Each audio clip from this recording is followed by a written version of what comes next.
আমরা বিরাট কোহলিকে তেমন একটা পছন্দ করি না because of his on field attitude বা অ্যাগ্রেসিভনেস যেটাই বলি। Sometimes I hate Virat Kohli the same issue. মাঝে মাঝে আমিও বিরাট কোহলিকে অপছন্দ করি একই কারণে। But out of the field, Virat Kohli amazing person. Not an amazing person. Out of the field, he is a decent person. He is a humble person. He is a loving person, conscious person, open-minded person. এত greatest একজন মানুষ কি দারুণভাবে মানুষের সাথে মিশে যায়, কি দারুণভাবে সবাইকে এন্টারটেন করে, কি দারুণভাবে সবার সাথে কথা বলে out of the field. But on the field say aggressiveness দেখায় শুধুমাত্র তার দেশকে জেতানোর জন্য, তার নিজেকে অন্য উচ্চতায় নিয়ে যাওয়ার জন্য। এটা এটা করা উচিত।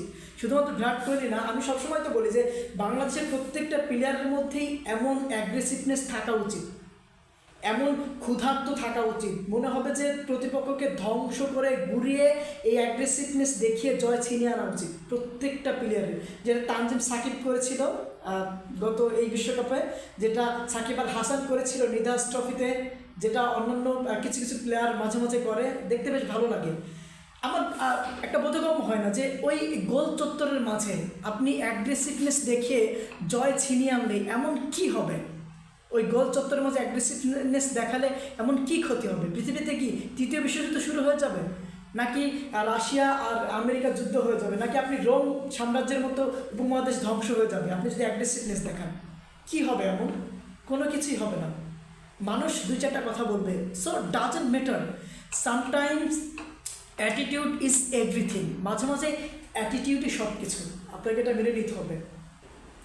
আমরা সবাই বিরাট কোহলির অ্যাগ্রেসিভনেস দেখি, তার অ্যাটিটিউড দেখি, কিন্তু তার ডেডিকেশন, সে কত কিছু স্যাক্রিফাইস করে আজকে এই পর্যায়ে এসেছে। একটা মানুষ 7-8 বছর ধরে কোনো মাংস কোনো কিছু খায় না। একটা মানুষ তার ক্রিকেটের লাইফে কত কত দিন সে কত পরিশ্রম করেছে, আমরা ওইগুলোর দিকে তাকাই না।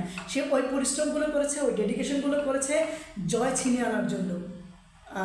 ভদ্র সে যে চুপচাপ হেরে বাড়ি আসার জন্য সে এত ডেডিকেশন করেনি, এত কিছু স্যাক্রিফাইস করে সে এই মাঠের মধ্যে আসেনি।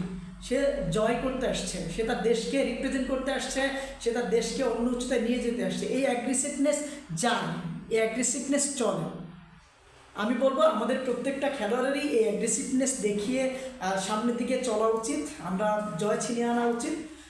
Thank you so much.